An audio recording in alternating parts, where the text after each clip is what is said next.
Hello and welcome to another episode of Run Till You're Done.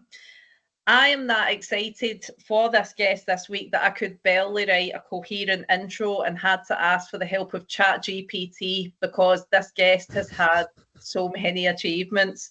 So it came up with a standout British ultra runner, coach, author, and climate activist whose career covers remarkable athletic achievements and meaningful activism. However, it did not mention he is a keen tea drinker. If you haven't already guessed who it is and you're not watching it on YouTube, welcome to the show, Damian Hall. Thank you very much. I think that's my first AI intro. I'll let other people decide if that was accurate or not. I mean, it did, the emission of tea is a big one. So and I do have one here. So yeah, AI has work to do, I think. Oh, nice one. Oh, look at that. Oh, wow. Cheers. Yours is on the way in the post. Oh, brill. And Nikki's going to throw her knickers at you when you come to Glasgow, but don't throw a cup because that might hurt a bit. I was a little bit surprised by some of the warm-up routine, the pre-podcast pledges. We call them pledges, promises that have been made about when I come to Glasgow for my tour. Yes, looking forward to that very much. Nikki's pretending to be embarrassed when she knows it's true. Yeah, mildly embarrassed, but I just must say to the listeners, I promised Damian that they would be a clean pair. I'll hold you to it. Damian, question we ask all our guests: how did you first get into running? Long version or short version? Up to you. Whichever version you'd like. Well, I guess the truth of it is, I do remember being okay at it at school. I think the first time I did it, it was just one of those, you're doing PE and they say, actually today it's a cross country run, and I'd never done that before. But I was a pretty big comprehensive school, and I was in the top 10 without really sort of having ever really run before. But I think that's just because I grew up, I grew up in the Cotswolds, and it's little hills. Whenever I'd go and visit a friend, I was always playing football, climbing trees, I suppose cycling and running and walking to visit friends and stuff. So I was pretty active. And then I did carry on at school, and I always wanted to play football, but I did win some cross country races at sort of sixth form level. But I just didn't really have, it wasn't cool, I suppose. And I just wanted to play football. And so I didn't pursue it. And then fast forward to age 36, and I'm living in Bath, just moved to Bath from Sydney, Australia. And I was feeling a bit unfit, and the Bath half is a big deal. And I saw posters and kind of thought, oh, maybe I'll do that. And that was 2011, I'm pretty certain. And I just really loved it and thought, oh, I want to do more of this. And then I guess within a year or two, I'd done my I guess I discovered that people did it on trails. But that next year I did my first marathon dressed as a toilet. And that same year, a magazine, I was a full-time journalist, a magazine sent me to run my first ultra marathon. I was pestering them to say, let me write about my marathon. This newfound sort of, I became one of those, how annoying runners are when they've just discovered running. I was sort of like that times 10, just thinking running would solve world peace. And I still sort of vaguely think it might, but we are running out of, anywho. And yeah, did my first ultra marathon and just loved that even more. And and I guess if I'm not jumping too far ahead, 4 years after that, I think it's 4. Yeah, I was somehow in the GB team for trail running, for trail ultra running. So you can see by that how obsessed and how carried away I got. Yeah, and I don't think I've lost any of the enthusiasm from there. It's good, isn't it, running? Definitely, that's why we do it. So would you say that it was a relatively gradual build-up that you had from smaller distances to the bigger events? Because on hearing you talk about that there, it doesn't sound like, oh, I'll just do 6 ultras in 1 year. You sounded as though you were quite sensible about it. Yeah, that's a good question. looking back, my training was very gradual. Like I didn't, find anything online particularly about how to train. It was just my brother-in-law. He had run a half marathon, so he told me what to do, and it was kind of like run about 3 times a week, and try and run close to that distance in your training. So I remember doing at least one run that was an hour and a half, and finding that very hard.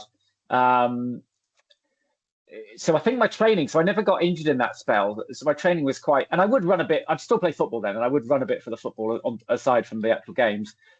So I was relatively fit. But then, yeah, I did a marathon the next year and an ultra the next year. But after that, 2012, I did my first 100K, then first 100 miler. And that next January, I did my first spine race. So my 5th ultra marathon was the spine race. So I think when you look at it like that, maybe it's not as sort of, well, there's a clear progression, but that's probably quicker than most people jump up. But then I suppose I was in my mid-late 30s. I just discovered this thing. Most of these races were actually also magazine assignments. And I knew the editor wasn't really interested. If I'd run 100K, he wasn't really interested in a story about running a 50 miler. And I didn't have much money. And if you get a press place for a race, you obviously save a bit. And so it almost jumped me up the distances quicker than, I suppose most people would. But I just loved it. And I was obsessed with the idea of distance. It was fascinating to me. Just like, I suppose, if you do 100K, can you go further? What does that feel like? How do you train for it? Can you do it ultimately? Just that really strong sense of curiosity. I mean, I never stood on the start line thinking, I can do this. It was always, wow, I don't know what it's going to be like, but I want to find out, is it possible? And yeah, just full of curiosity and full of passion for it, and loved it. And I suppose when I did the first spine race, all I could think about was doing the spine race again. And so I did. And then I suppose, that next year, well, by the time we're at 2015, I did my second spine race. I already had a place at Dragon's Back race, which was earlier in the year then, and my first UTMB in that year. So I was picking off, I suppose I was going straight to the big ones, picking them off, and I wasn't doing outstandingly, but I was completing them and loving it. And I did also have a coach quite early, almost by accident. I just met a coach who sort of offered to coach me, and that would have helped, although some of his advice wasn't great. But yeah, just loved it and got carried away, really. If somebody had come up to you and said, I'm just starting running now, like the advice that you got, would it be the same? Only doing three runs a week type thing? Yeah, I think in terms of you've got to meet someone where they are. So if someone's not running at all, or if someone's already running 4 times a week, it'd be a bit different. But I guess, almost that boring runner's world sort of advice that we all sort of maybe roll our eyes at, but is usually reasonably grounded in sort of evidence of just building up slowly. Because I have looked at studies of what causes injuries, and it usually is what we call like training mistakes, which usually means maybe jumping your long run up too much suddenly, or your overall volume in the week, or not bringing in the rest days and the rest weeks, sort of adaptation weeks. So I would say build slowly. Make sure, the other big advice I think is, make sure those easy runs are truly easy. Like, no one really cares what pace you're doing on Strava. If they do, I'd say almost say get a life if someone's going around going, oh, you only did 11-minute miles. Nice and easy. Those would be my big 2 things, really. Build carefully and progressively, and lots of easy running. Sadly, there are people on Strava that do look at that sort of thing, but get a life. Out of all the events that you've done, and you've done many that you just listed, when was the first one that you did that you thought, wow, that was hard? All of them. I mean, that first one, I was undertrained. I'd only run 1 marathon. And I think, if I remember, I think I'd rolled my ankle the week before. And I think even then, I didn't really know how to train. So when I did that first marathon, my longest run had been 17 miles. And of course, I hit the wall at sort of 17 miles in the race. then I don't know that I did another run in between, even of sort of 20 miles. So that first, I'd get very sore legs, and I wasn't getting DOMS. I was getting soreness, in the race. I remember, and my first ultra was the Wall, which isn't particularly hilly, really, but I was getting very sore in the race. I remember, and it was I did a 2-day option. The next day, I got up and just thought, I don't even know if I can even walk, But the amazing thing is, we learned you just sort of, you do the first 100 meters, don't you, and then another 100 meters, and it just suddenly you've done a mile, and things have eased up a bit. I've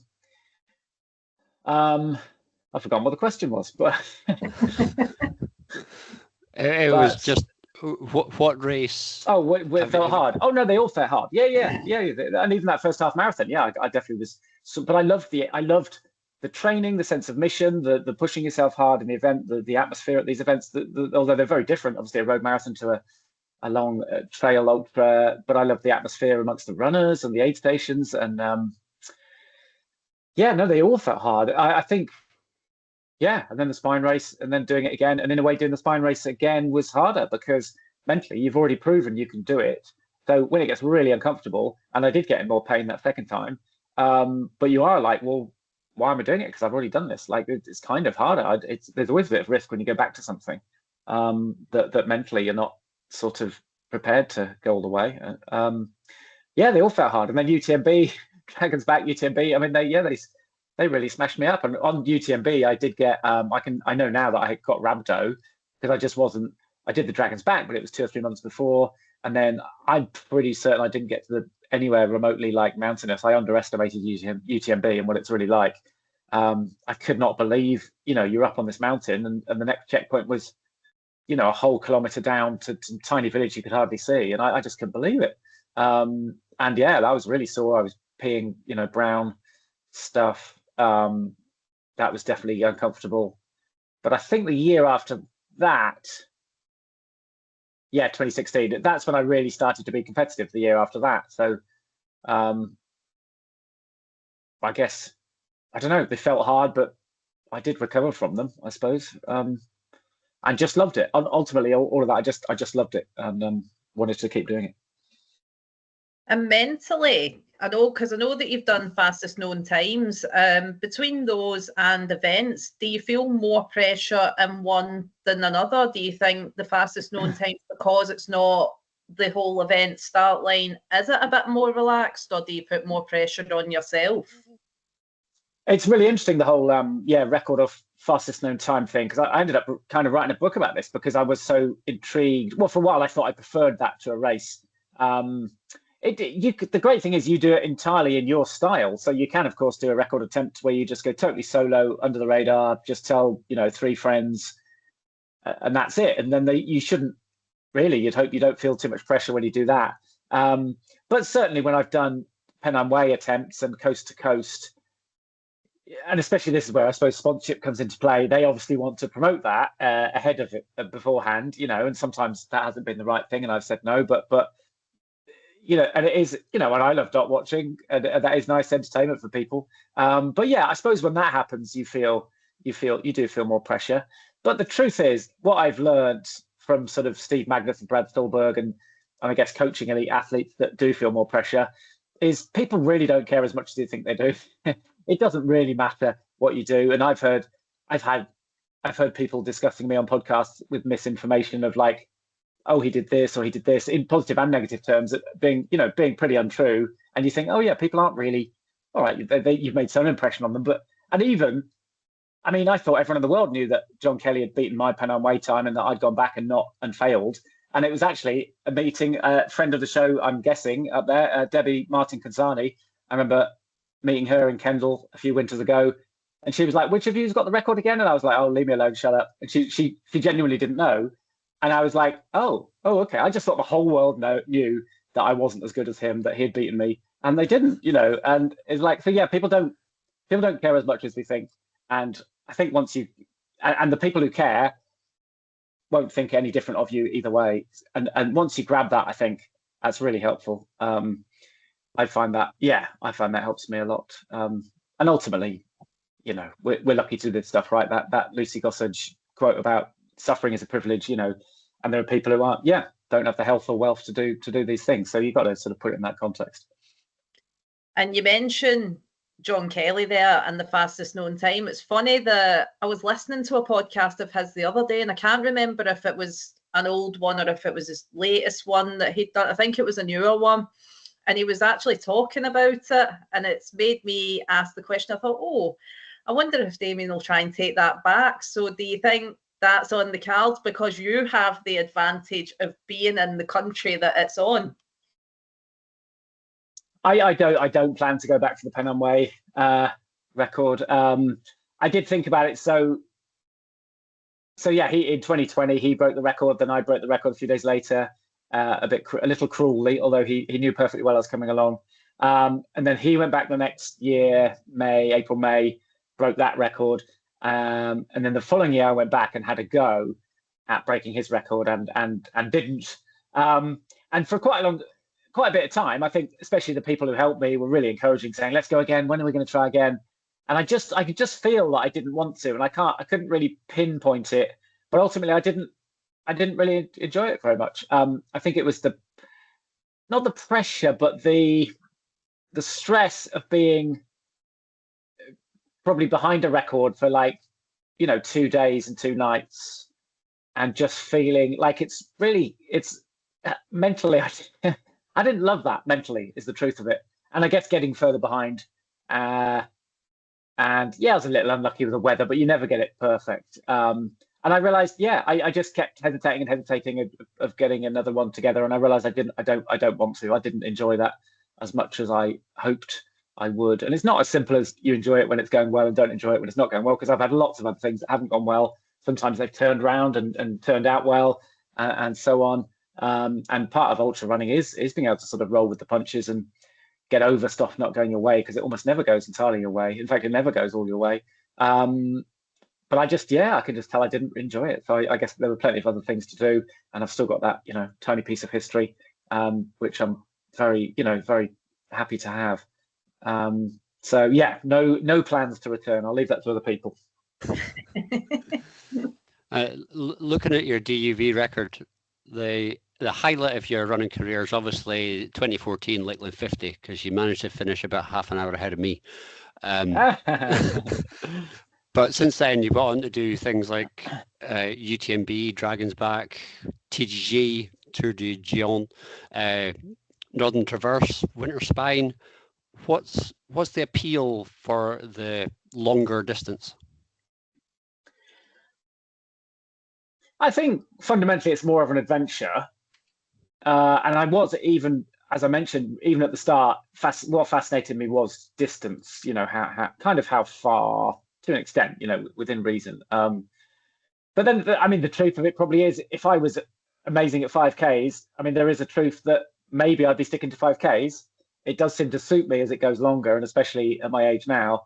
But I love the big adventures. And, I think 2 to 3 days is 24 hours, roughly 100 miles is great, because you don't get too smashed up, you don't miss too much sleep. Recovery shouldn't be awful. But there's something to be said for a bigger adventure. Like you say, I've started the Spine 5 times, completed Tour de Géant 3 times. Some of these record attempts have been 2 nights. Barclay Marathons a couple of times, 2 nights. So I've done, probably over 10 events and record attempts that have gone over 2 days and 2 nights. And that it presents a real puzzle as well, because the second night is when you start to get wobbly, when things start to get weird, and it's trying to get the right strategy to get through that night in the best way. So I find that quite I like the puzzle of it. I like trying to come up with a strategy to get me through it, knowing that it'll never quite go smoothly. But ultimately, adventures in hopefully lumpy places. Really, it's much recommended. And you just said there that you've done Spine 5 times. Now, Mike and I have 3 very good friends, friends of the show, who are doing Winter Spine for their first time in January. And I'd asked one of them, it happened to mention you're coming on the show. I says, if you had one question to ask, what would you ask Damian Hall for his advice? And his question was, ask him, how does he utilise his time at checkpoints and use the time wisely? Oh, in case anyone trips me up, by the way, I've started it 5 times. I've only completed it 4, just for the record, just in case. But Only yeah, Damian. I'm very embarrassed. I think number 1, have what we call a checkpoint checklist. So ideally, you have it in the lid of your drop bag, and it says change batteries. It says I would say probably no more than 5 things, but the absolute key things you need to do. Not really obvious, like go to the toilet, brush your teeth, eat something like that. I mean, if I guess if someone needs all of that, then add that. But the 5 key things, and usually it is changing batteries, changing kit.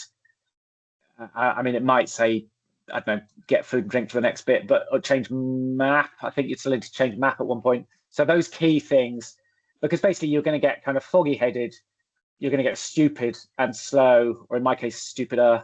And just mentally slow. You're going to find all of that. A lot of time can be wasted at checkpoints. So get the checklist and also follow it.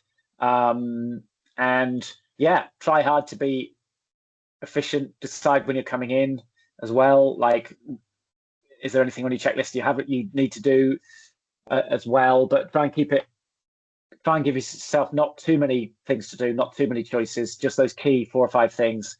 And it should be come in, eat, drink, swap any kit, sleep, maximum 3 hours, ideally 90 minutes, I would say. And then again, wake up, eat, drink, and get on the road. Because it's easy to waste a lot of time in those checkpoints, because they're nice. There's light and friendly people and food and tea, and it is hard to leave. But get back out there. And usually if I'm running like overnight, so you're missing a night's sleep, and sometimes another night, and you're for spine you're missing several nights. I describe it as having jet lag. How would you describe it? How do you recover from it? How do you get over it? Do you mean in the race or after the race? Afterwards. Yeah, it can feel a lot like that. You really feel quite what's the word? Well, I heard a sleep expert say that missing one night's sleep is like a mild concussion. So that's not very healthy, is it? That's why I'm so stupid. I mean, really, the number one thing that's going to help that is sleeping. But what you find is a lot of us say we don't sleep very well for a few nights afterwards, partly because our body clock has got all messed up and it's confused, a lot like jet lag. And then I guess getting good calories back in is going to help. But yeah, a lot of us get night sweats, so that disrupts us and wakes us up.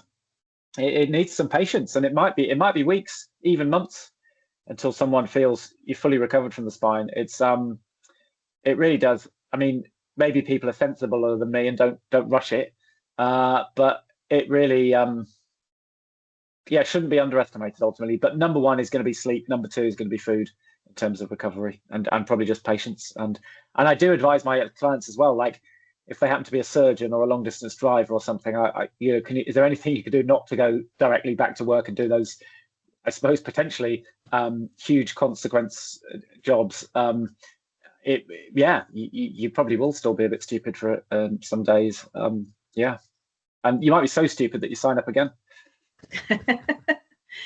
And this is going out mid-November. I think we're 7 weeks out from Spine Weekend, which I can't wait for. I've booked time off for it. I'm not running it, but between now and then, is there anything any of the spine athletes should be doing, you think, from now to then? And this isn't even just for full spine, even the challengers and the sprints. Is there anything you would advise? Oh yeah, good question. I would there's loads of things to do. I would actually say don't neglect sort of mental training. But what does that look like? So I would say, write down, or at least make a really clear mental note of your why. Why are you doing it? What are you going to think of? And this is going to be totally different. It's got to be a totally personal thing.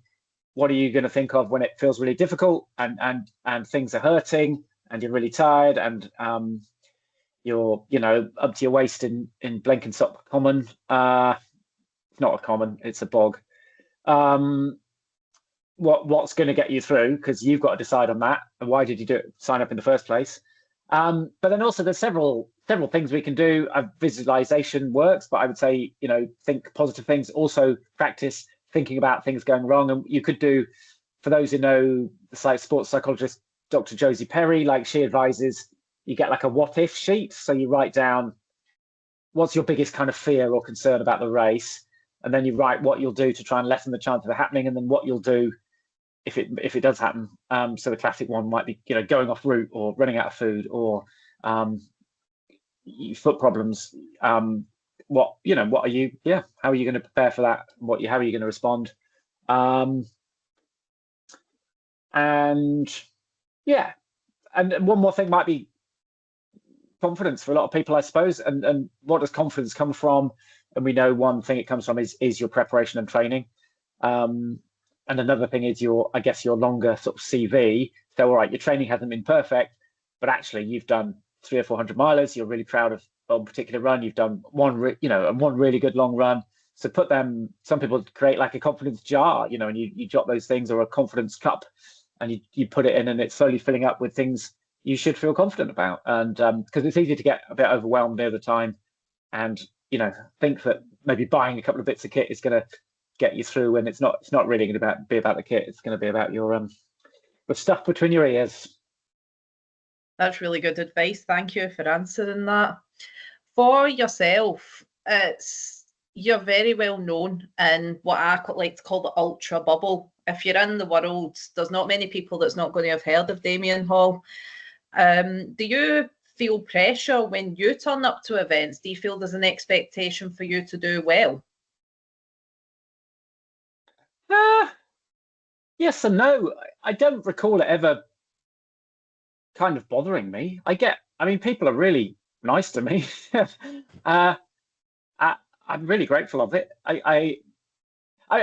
So the one time I think I let that get to me is probably UTMB 2018. So I ended up having my best run there, but I did a magazine story beforehand saying I was aiming for top 10. That was my dream, to get in the top 10. And then that got put online. And then I did have people in Chamonix, mostly Brits, saying, "Hey, good luck for top 10." They'd shout it across the street, "Good luck for top 10, top 10, top 10. So that began to get like a burden, like began to feel like, oh, they all expect me to get top 10. Like, oh. But really, what did they want? I think, or I hope, everyone just wished me well and hoped I would have a good race, So, and then also you got to think it's a privilege. Like, suffering is a privilege, pressure is a privilege. The fact I've got to a certain level where people take some interest or have some expectations based on stuff I've done. What a great place to be, So I don't recall being too bothered by pressure.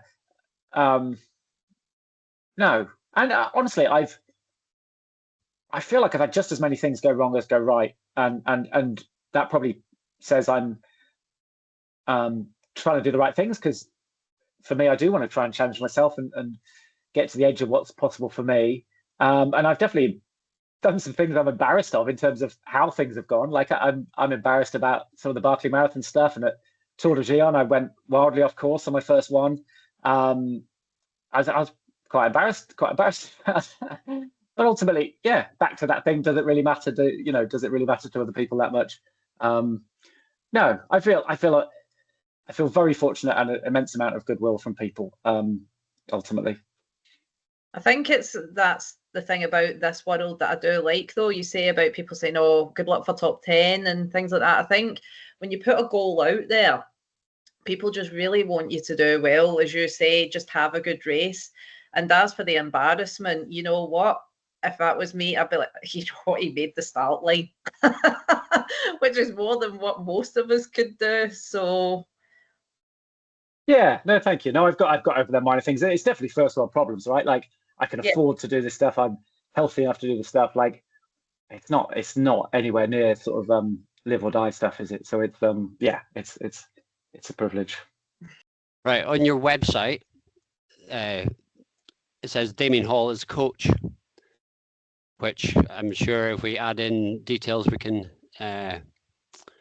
get people signed up if you've got any spaces free. But do you have a coach yourself?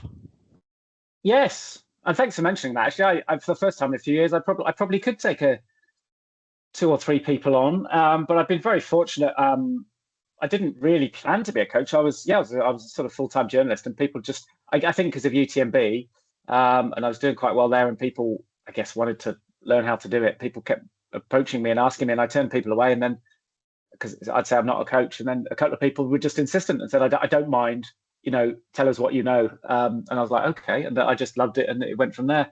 But yeah, I could take 2 or 3 people on at the moment, but I do have a coach. David Roach is my coach, and he's coached me for 5 years. I've had 5 coaches. Now that sounds like I fall out with people a lot, but that's really not the case. Most of them were very short-term things where ultimately, at the time, I had a young family and sole income earner. I couldn't afford a coach, so I'd do like a sort of 3-month deal where I'd, mention them in a magazine story for the race I was doing, and that was kind of it. But I have worked with David Roach, I think it must be 5 years.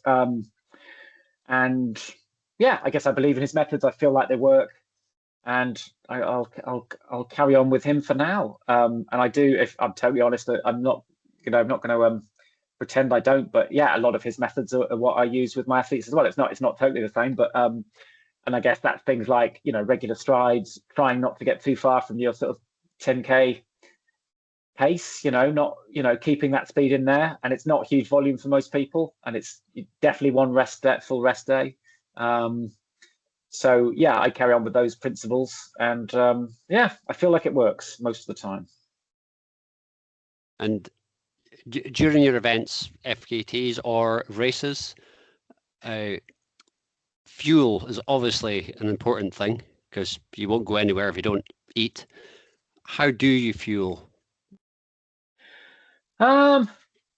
It does depend on the event. For example, at the Spine, Winter Spine, there's a lot more real food and a lot more chocolate, because chocolate doesn't. I've got a sweet tooth. Chocolate doesn't taste so good in the stinking hot 30-degree day. In the summer, it is going to be more, I suppose, more fruit and sugar and liquid carbs. And it depends on the distance. So up to 50 miles, I'd call that what is it? Who's that great runner? I used to call him a tiddler. It was a great Scottish runner, actually. I've forgotten his name now, but he used to call them tiddlers. I would call that a fast race where I'm going to put in more effort. So it would be mostly gels and sugars for me there. But then once I get over that distance, I'm going to throw in more, I suppose, more substantial food, whether that's sandwiches or flapjacks and various energy bars, and more of a combination. But I've learned on the Pennine Way efforts, actually. It was my crew, Dr. Nikki Ligo, actually said to me afterwards, like, you didn't want anything in a packet. You wanted soup and pasta, and you wanted real food. So for the long stuff, I'll do much better on that, personally. And tea. Two questions from that. What's your go-to gel? And much more importantly, what's your favorite sandwich? Well, sandwich. My favorite sandwich is a clear winner. It sounds horribly middle class, but it's avocado and hummus.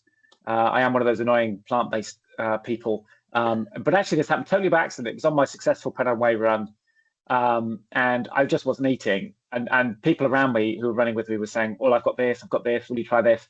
And someone said, Jason Millward, good friend, said, "I've got a hummus and avocado sandwich." And I was like, "All right." And I was like, "Wow, this is what I need." So next time I saw my crew, it was about 11 or 12 at night. I was like, "I need hummus and avocado sandwiches." And we're like in the middle of nowhere. And they're like, "Okay." And somehow next time I saw them, they did have them, but I haven't found out how they managed to do that.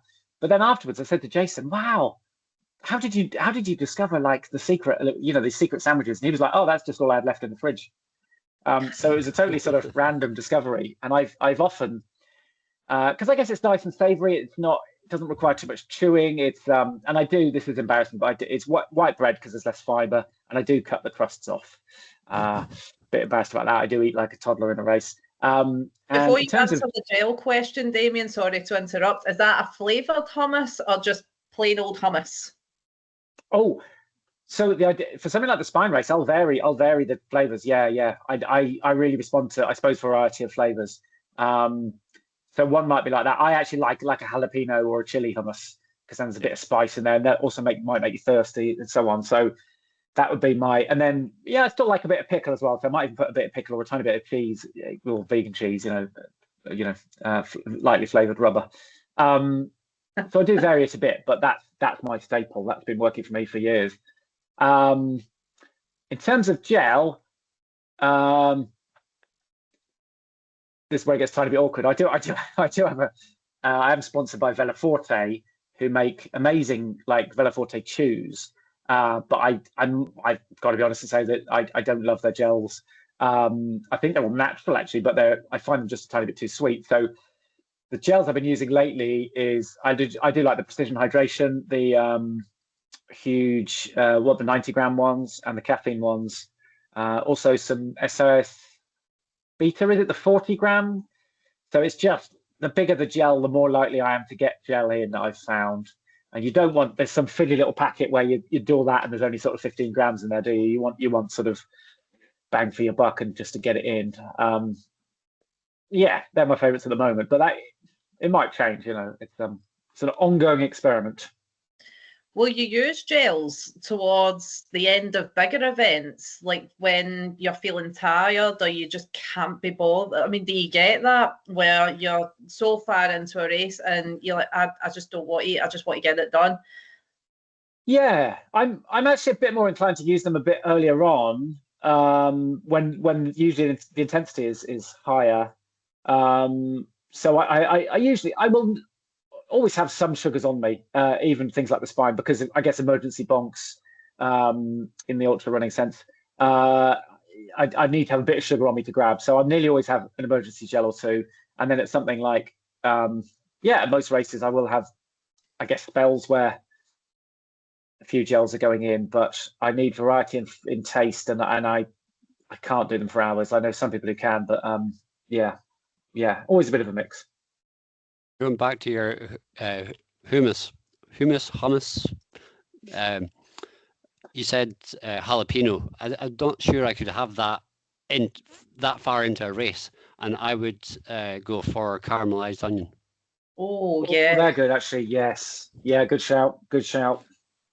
Yeah. I'm rubbish with the fueling, which people who listen to this and just know me know I'm terrible at fueling anyway. But is that quite high in carbs, the hummus, the avocado, and the bread? Well, I mean, you could say not really, because hummus is basically chickpeas, and that's protein, and then avocado is a fat, but the bread is a carb. But really, I'd probably eat. But I love the. Well, here's the thing, and I didn't copy it off Killian Jornet, but there was a fascinating thing where people spotted him having avocado at UTMB, and I was debating with Paul Booth sort of privately and publicly about why he would do that, and it doesn't make logical sense to add fats unless, especially at a 100-mile race anyway, when you're going flat out, when for an elite runner, it doesn't make logical scientific sense. But he came out and said, well, actually, I just like the flavour, and he was putting them in wraps. But he just knew that would make him eat the wrap, really. So if that's the thing that makes you eat the thing, the calories ultimately, then it's probably still a pretty good option. But you're right, that's not very high carb. I guess I'd save that more for longer things, and most of my other stuff would be high carbs, and then it would just be a nice change of texture and flavour. And it's both of those aren't going to go down you too difficultly either, I don't think. So that's why. So moving on from your actual physical running and your other projects that you have, you're very, very involved with the Green Runners, and I have recently found out about Into Ultra. Could you talk a bit about both of those, please? Oh yeah, thanks for bringing that up.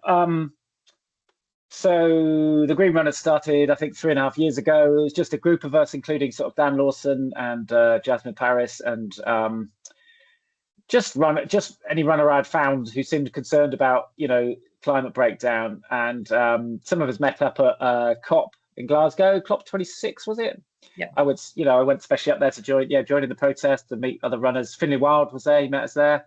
And actually, Debbie Martin Pisani tried to meet us, but I don't think I gave her enough up-to-date information. I think we're all in the same park, and she probably ran past us, or maybe she didn't really turn up and she's just trying to pretend she was cool by joining us. But yeah, and it sort of came after that, and I guess hopefully we sound like a welcoming, inclusive bunch, because there really aren't many rules, and there's definitely no calling anyone out or individuals out anyway. I certainly like to call sports washing out, but for individuals, like, we definitely got people saying in touch, oh, I really sympathize, I care about, I'm worried about climate change, but I do eat burgers, or I do fly twice a year because my family live somewhere, somewhere else. And it's like, you're absolutely welcome. Like, everyone's life circumstances are different, and there's no, people like us aren't the problem. It's governments and big corporations, big oil, big agriculture. They're the problems. So yeah, shout at your politicians, not your neighbours, really. So it's up to people. Yeah, we'd love more people to join. We've got over 3,000 members, but always want more. We'll have more and more power the more people we have, and we'll use that for good. And all you do, you go to the website and make your own pledge about what you want to do. So it's very much meet people where they are. And then Into Ultra is much newer, but we've become a charity, and so we can, if you don't mind me saying, we can accept donations now. But the whole idea was, someone came to me and said, what good can we do, aside from green runners, what good can we do in this sport? And we kind of thought, well, it is a very white, middle-aged, middle-class male sport, really, isn't it? And it is quite expensive, actually. So, the idea you just need a pair of shoes is if you see the Spine Race kit list, you need more than a pair of shoes. Let's just say, quite a lot more, thousands of pounds more. And even just a good watch, right, is quite a few £100s. So it's not as accessible as maybe we like to think it is. And if you're doing your first race in the mandatory kit, you are looking at hundreds of pounds. So, and we have realised it definitely, the kit is the bigger barrier than the race entries, and lots of races, we've got over 100 partners. Lots of races will offer free or heavily discounted places, but people need a waterproof jacket and a pack and waterproof trousers and poles, and that's a lot for some people. And so we have come up with there's a fund there for now, but it will run out at some point, and that's why we need donations. But there's a fund, and we've helped. We did catch up the other week. I think we've well over 100 people. I think we've helped 120 people from 140 applications. I could be a tiny bit out, but around that. And so if anyone thinks that might apply to them and or a friend, please get in touch. It's just intoultra.org.uk, I'm pretty sure, and just apply via the website. And we want to help people. We want to help people and we especially want to diversify, ultra running if we can help with that. So please get in touch. We're busy, but we're keen to help. And on the Into Ultra website, is there instructions of how we can donate? Yes, there's a donate button. Thank you, and you just click on it and just pledge £300. I should have said more. Whoops. Show us your money. And the Green Runners, it's a bit cheaper because it's not £300 donation or pair of knickers by Nikki. It's only £2 a month. But what I couldn't see on the website, because I was going to go and join, but I thought I'd come and ask you first, what does my money go towards? My hummus and avocado sandwiches, mostly. Primarily that goes to, we have two sort of semi-permanent part-time people working for us, and they're processing memberships, they're sending out an email, they're arranging local meetups. Quite a few places now, definitely sort of Nottingham, Bristol, some other places have regular meetups, but you can't just there is some admin around that so the two people who are employed at the moment are doing all those things, and we get press inquiries.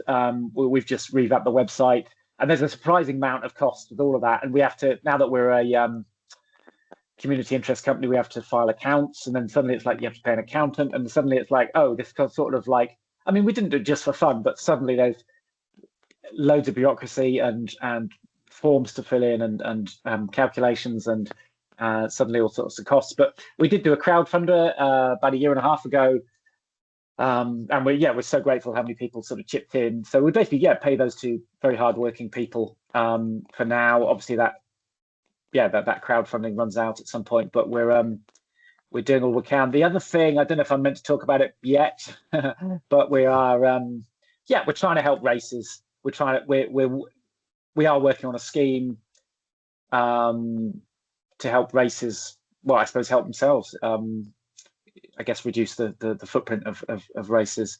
So that's a scheme that's been, we want to do it properly. It's not just, with experts, with proper resources, with, consulting with race directors, not just coming out with some sort of half-assed scheme and saying, hey, do it like this. So that's ongoing, and that costs a lot of time and money. Well, not a lot of money, but yeah, people's time. So those are the most things. But if it doesn't say it on there, I will report that to the team, because I think people would like to know, wouldn't they? That's well, I did. That's why I asked the question. So yeah. Maybe that's something that was on the previous website, and the new website that hasn't sort of. I mean, I'm only guessing, but I will report back, because I think people it's only reasonable that people should know what their hard-earned money goes on. Yeah, if you're holding companies accountable, transparency and all that, then I think it's understandable that you are as well. Very good point. Thank you. So the next question, I have two questions off of the back of one big topic. At TDG, you made a huge stand on your finish line, which when I seen it, I actually got goosebumps, and I'm like, to me, it doesn't matter what side of the fence you're on, but when you were on that stage, so to speak, that took a lot of courage to get your flag out, get your T-shirt out, and stand there and stand up for what you believe in. And you mentioned it in the last answer there about sports washing. So the first question is, how did you find the courage to stand up for what you believe in on such a big audience? And the other question is, for those that don't know, what is sports washing? Oh, well, thank you. I'll start with the second one, I think. So yeah, I hadn't really heard of sports washing until a couple of years ago, and we get a lot of advice and guidance on this from external groups called, for example, Badvertising, who are well worth a follow online, and the Cool Down Network, and New Weather Institute, and like Fossil Free Football, people like that. So there's a whole group of us. So Badvertising, I think it was, launched the Game Changer Sponsorship Pledge, and the idea was that anyone who signs the pledge is saying, I'm not willing to accept money from, I suppose, ultimately industries that we see as unethical. Now, we don't see, just to make it clear, we don't see cars or driving cars themselves as unethical. We're not against that. I've got a vehicle. Sometimes, races need transport, etc., etc. We don't want anyone to feel guilty about making a car journey. Often there's just no other option, right? Or it's far more practical than, and I get trains and buses, but sometimes it's just more the cost, and it just doesn't go there, or it doesn't go there on time. So we're not against that whatsoever. However, with nearly all car companies, what we're seeing is, and there's a Greenpeace report I can forward for people if they're really interested, is that there's still, so scientists and governments now finally are saying, right, we have to phase out fossil fuel cars, or ICE cars as they're called, internal combustion engines. And there are certain deadlines for that. But all these companies are still making as many as they possibly can up to that deadline. And that locks, that those cars are going to last, I don't know, let's just say 10 years. So those people are locked into using diesel and petrol for another 10 years after that deadline. So and scientists are absolutely screaming at us, saying we must have a rapid transition away from fossil fuels. And yet these companies, and we see it in other industries too, and there are 5 industries that count as high carbon industries, and cars are probably the borderline one, or the more debatable one, whether it should be in there. But what we see is these companies there's so much sports washing in football and golf and cycling, but it is coming into running. And what we mean is, I suppose, a car manufacturer or airline or oil or coal or gas, or maybe even the banks that fund those industries, they're increasingly sponsoring running races, and they do that for social acceptability, to sort of distract us from the idea that they're not doing what they should do, and say, no, we're helping. Look, we're sponsoring this race. And you can't dispute that helps, that's helpful. Oh, the sports in the race, that's good, but they're distracting you from all the harm over there. So sports washing, I suppose, means trying to distract us from what they're doing by showing that they're doing some good when that is just not even 1% of what they're really doing. So once you sort of see it like that, I think I personally find it really hard to not. Also, I signed the pledge without really thinking. Well, no, not without thinking, but without really thinking it would affect me very much, is the truth. And then it was only about a few weeks later, UTMB announced their new headline sponsor. This is back in 22, 23. And it was the car manufacturer. And they even changed the name of UTMB to include the car manufacturer. And you're like, what? Hold on. And this car manufacturer, makes SUVs, which are, I don't know how many, it's the weeds you want to get, but they're much worse than a normal car in terms of emissions and manufacture. And so personally, I feel, I sort of, I've done this pledge. I'm not going to do any races that have a high carbon sponsor. And then all the races I love started high carbon sponsors. And so I pledged not to do a UTMB race, and I've stuck with that. And that includes the 2 in Britain. And then I was just about to do Tour de Géant. Like, I signed up for it, and they didn't have a high carbon sponsor. And I think it was literally 2 weeks out, summer before last, and I was on the website, or someone told me, and I was like, oh goodness. So it wasn't the headline sponsor, but basically a car manufacturer was one of they have clever ways of phrasing it now, premier partner, or something like that. And the truth is, I got the courage to do a protest because I hadn't really lived up to my principles, because my principles were not to do a race with a high carbon sponsor. But really, just my life circumstance, the cancelling the race for me was just really, really difficult in terms of childcare, and finances already sunk into it, and all sorts of things. And I agonized over it for a couple of weeks. I even cancelled my crew, the person was coming to support me, and I ended up doing it without support. But I thought, and I was just weighing up what makes more impact actually. What is it, not doing it, or is it doing it and then being able to make some sort of protest? So I guess in a way I didn't stick to my principles, because I did do the race, but I thought I'm only going to do it if I do something at the end. So that gave me the courage. I get thinking, really, I'm not sticking to what I said, but what if I can do something at the end? And I don't really know how much impact that had or how many people understood it, but I felt at least I tried to do. Well, I did something. I tried to do, but it was quite awkward, because I didn't want to make any of the staff feel too bad about it. It's not their decision, is it? And a lot of them might not have really understood where I was coming from. And in fact, the runner who came in before me didn't understand and was quite confused, and we had a confusing chat afterwards. But I stood at the finish line, got my flag and t-shirt out, did a bit of flag waving, and I kind of thought, I hadn't thought about what to do next. Like, do I just walk on over the finish line and get my medal? And usually you get interviewed and stuff. And I actually had this sudden sense of, I don't want to make those people feel awkward, and I sort of turned around and walked off. And it might just be rumor, but what I've heard from the race is that me walking off was worse than waving my flag and my t-shirt, which did have some swear words on it. So they didn't say, so I don't know. Yeah. But I felt better for doing that anyway. And that made me feel better for doing the race. But now I'm going to stay away from the Tour until they don't have a high carbon sponsor, but I want to be there. I love it. But I guess I've got to stick with what I said. I think if you'd just not done the race, people would just, oh yeah, he's not doing the race. But making a stand, people noticed it. So I think you probably did the right thing by making the stand, because, as I say, nobody would have known. Okay, well, thank you. Because I've boycotted all UTMB races, but probably a lot of people wouldn't know that, and that includes UTS and the Arc of Attrition, which both races I'd long wanted to do. But I tell you what, my GB teammate, actually, Andy Simmons, he's protested at the finish line with UTMB himself. So his decision was to, still run the race, but do a little protest. So he comes into the finish line sort of with a car wheel and things like that, and does it, he's a very entertaining guy. He does it quite with some humor. And I think he did really well. So I felt inspired by him as well. But it's ongoing. It's a big battle.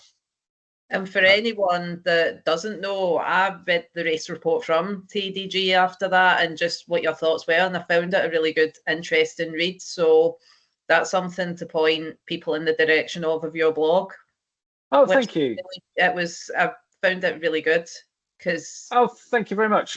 Yeah, because some people have not considered this before. And then I guess some people will consider it and actually think, well, is a car manufacturer that bad? They're obviously not as bad as some of the other, pure fossil fuels. But I guess, this isn't something I decided myself, or even the Green Runners decided ourselves. It was, other sort of protest groups and campaigning groups. And I would recommend people, if they're interested, check out Badvertising, especially, who are doing, and and also United Nations. I think it was last year now in the spring, declared we should stop accepting money from fossil fuel companies for advertising. We should stop doing that. So it's not just us. They come out and said that, and certain I believe in Edinburgh you can't.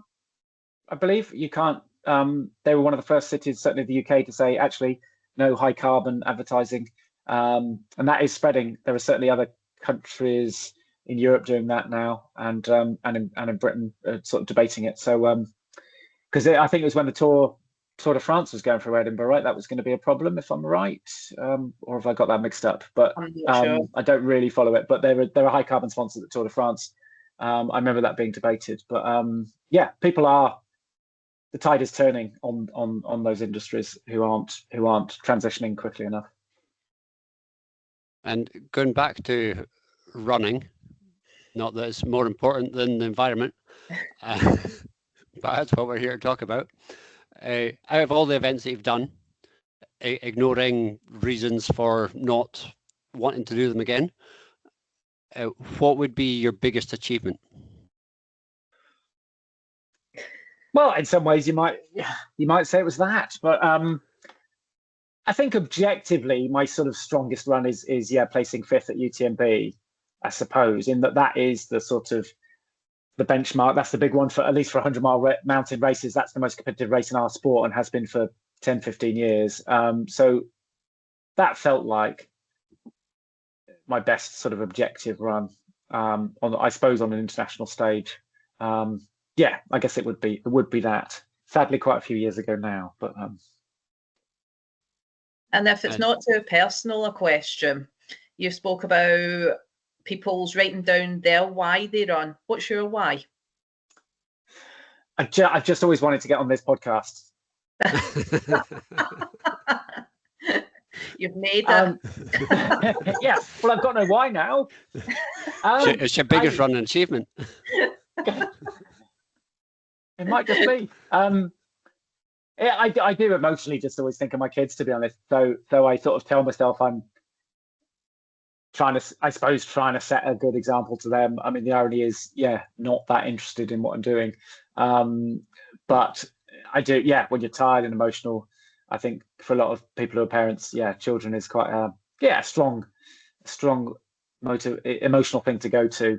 And then I do sometimes bring the environment and stuff into it. Like, I know if I do really well at something, there'll be some interviews and I can, maybe mention the Green Runners or maybe mention my concerns for, I try not to be too annoying with it, but I'm happy to annoy the industries, but ideally not, individuals too much. But that becomes one of my values and one of my whys, I suppose, as well. And now I guess I've got a new one. I think, turning 50, I do feel like I'm hopefully showing what's possible in mid-age, in midlife, as well. So I feel like that's given me maybe an extra why as well, because I've had some wonderful messages from people. I've had a good year this year. I guess I tried to do 3 big things.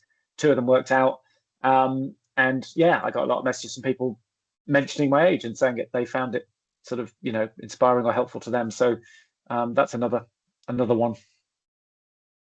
I just looked up what you were saying about Edinburgh. They've got a ban on council-owned advertising from doing high-carbon advertising. So that was it. Okay, well, there you go. And I know they're trying to push on London advertising and trying to work on London transport, because that's a huge thing with the whole underground and so on. That's one of the next targets. But the tide is turning. And related to the last question, when you're running, when you're doing multi-day events, what is it you think about? Yeah. Oof. I mean, there are sometimes you're really thinking, you're really tuned into what you're feeling and thinking and how you're doing, and then there are other times your mind can be elsewhere entirely, and whether it's even still working. What do I think about? Yeah. And then I suppose your why occasionally. But yeah, I do both things. Sometimes you're thinking about your time, you're thinking about the next checkpoint, you think, you're really tuned in. And other times, I know maybe I do even better when I don't think about those things. And in fact, on the year I won the Winter Spine Race, I deliberately, because I felt the year before when I ended up injuring myself and DNFing, I was too concerned with other runners. So the second time, well, my fourth race, but I deliberately put in like some football podcasts and tried to not think about what I was doing really, and that just chilled me out. And I think I had a better time because I didn't think too much about what I was doing. So there's probably a fancy sports psychology name for that part. I don't know what it is. And the West Highland Way ballot is open for this month, and I saw that somebody tagged you on Instagram saying, "Are you getting your ballot in?" Is that something that you'd be interested in? Yes, I think I would. I don't know if I could fit it in next year, but and the absolute truth is, it's probably too fast a course for me, in that it's not as lumpy as I like a good hike, a good lazy hike in the middle of races, up and down some lumps. So I don't think I'd ever trouble the record or anything, but I would like to do. I would like to do the UK's main hundreds while I can still run okay. But I'm just sort of plotting next year still, and I don't know if it'll quite work. But yeah, it's on the list. It's on the list. It would be cool if you had it as a target to beat Rob's record, because they're offering good prize money for it next year. I think I was aware they are. Yeah. But you've got to be careful, because that shouldn't. I shouldn't use that too much as a motivation. It'd be very motivating to get a historic time. But yeah, I would like to go. I hear lots of good things about that race. I would like to try it, definitely. And the other race, the type of race that I'm sort of into at the moment is backyard ultras. Do you know what they are? Oh, sure. Yeah. Would they interest you? Yeah, no, I know what they are, because increasingly my athletes like to do them, and I definitely followed the Big's Backyard recently. Especially to follow Sarah Perry, and she did. It was incredible to watch. That's brilliant. And I just loved it that you could, for those who did watch it, they just had the live thing on. There was lads sitting there most of the time, just chatting away, and you're like, wow. I have met him a couple of times, but you don't get to sit with him for very long, and you could just listen to him for hours. It's brilliant. Do they appeal? The truth is, not massively. I think I will try one, because I'm intrigued, and I'll be a better coach of athletes if I've done one. However, they're quite repetitive, aren't they? They are. The exactly absolute truth that. is, the truth is they're not designed for me. They take away my advantage of being quicker than most people. Because everyone starts exactly the same time again every hour. So that doesn't work for me. I want to be rewarded for being able to be, a bit quicker than a lot of the runners, and I'm not rewarded in those races. So I'm intrigued by the mental side of it, though, of just a pure test of mental fortitude. I think I will end up trying one, but I don't feel like that will be in the next year or two, because I've got to do the West Highland Way first now, haven't I? Well, that would be really cool, actually, if you did. I'm much closer to doing that one than a backyard ultra, I think. You've done the fling, haven't you? Have you done the other half? Have you done the devil? No, I've not done the race. I will have hiked bits of it, and I did a trail marathon once that did the last bit of the route, I think. So I've covered quite a lot of it, and I loved the fling. I absolutely loved it. Really kind of underrated race, actually, nationally. Glencoe Marathon, would that be the one that you did? Oh, it might be. Yeah, that was it. Sorry, yeah. That was ages ago when I was really new to the sport, actually. I don't even know if I'd done an ultra then. The West Highland Way is on my radar. And you have an upcoming tour. Oh, yikes. Tour de Gion. Not a Gion, an actual tour of the UK. Yeah, that sounds weird, doesn't it? Tickets went on sale last month, which I was so fortunate enough to get my hands on one and front row. And after this podcast, you might have floods of knickers blown at you for the intro into Ultra Bucket, as well as shoes and kit. You might have everything thrown at you. For the I believe tour, there is a. Yeah, sorry, carry on. for the tour, what are we expecting? Well, yeah, a weird, ugly, white, middle-aged guy with a ferret on his head standing on the stage, looking nervous and waffling on about running all the time. Yeah, I used to get invited to do public speaking, and then I decided I sort of couldn't be bothered or it wasn't worth it. So I haven't done any for a while. But then this company got in touch. They realized ultra running was really growing, and yeah, speakers from the edge who do a lot of sort of mountaineering and adventure stuff. And they realized it was a growing area, so they put on a tour. It does correspond. I do have a if I can do another horrible plug, I do have a book coming out in April. It's totally by chance, but it does correspond nicely with that. And my new book is about, I suppose, how to run, optimally how to age optimally as an athlete or a runner. So they do correspond quite nicely. So I mean, I think the first half of it broadly will be kind of my adventures and experiences in ultra running and going a long way. And then most of the second half will be, I suppose, how we can all keep doing that as best as we can. And there are some surprising findings in the book, I think. And I'm sure there will be a bit on the Barkley Marathons, which I'm sure some people will be interested in as well. I can only say so much, of course, but yes. So hopefully, if you're a runner, it will appeal. And there will be some bad jokes. So if you like bad jokes, come along. Glasgow's ready for you. What's the book called? Run Forever. And when is it released? 9th of April. So I better get writing, hadn't I? And will you be doing the narration on Audible? Oh, I don't know. They haven't asked me yet. But yeah, I didn't do it on the previous two books. I know, because I was disappointed, because I like an audio book for when I go out on my long runs. I find they sink in a lot better, and it feels like company. I'm a bit sad that way, where I feel like I want a friend there on my solo runs. They never asked me for the first one, and but the audio sold. They were absolutely stunned by how well the audio sold, and of course it's people who want to listen to something for 4, 5, 6 hours. So in a way, it shouldn't be a surprise. But they invited me for my second one, but I didn't have enough time. I was out training for the tour, and I just don't have enough time. So I hope they ask me again, and I will do my best. Do my best.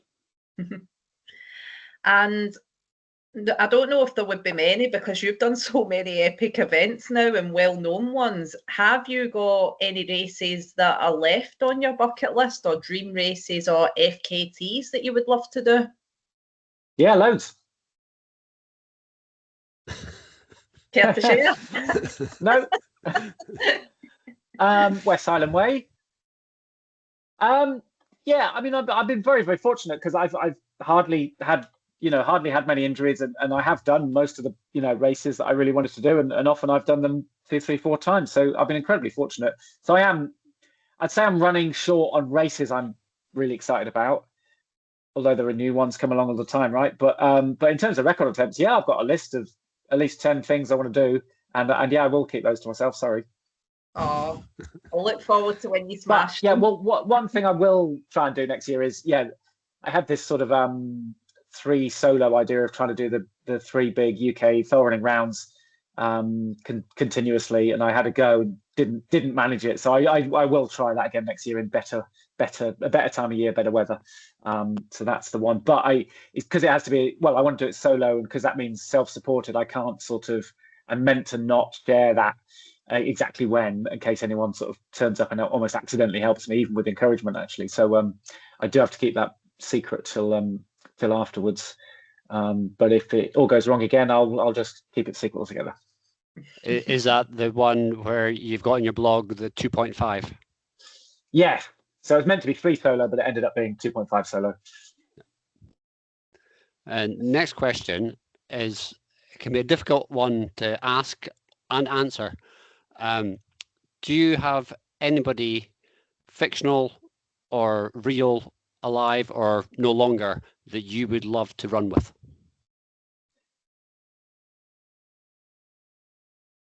Oof. Do you know what? I'm going to take a left.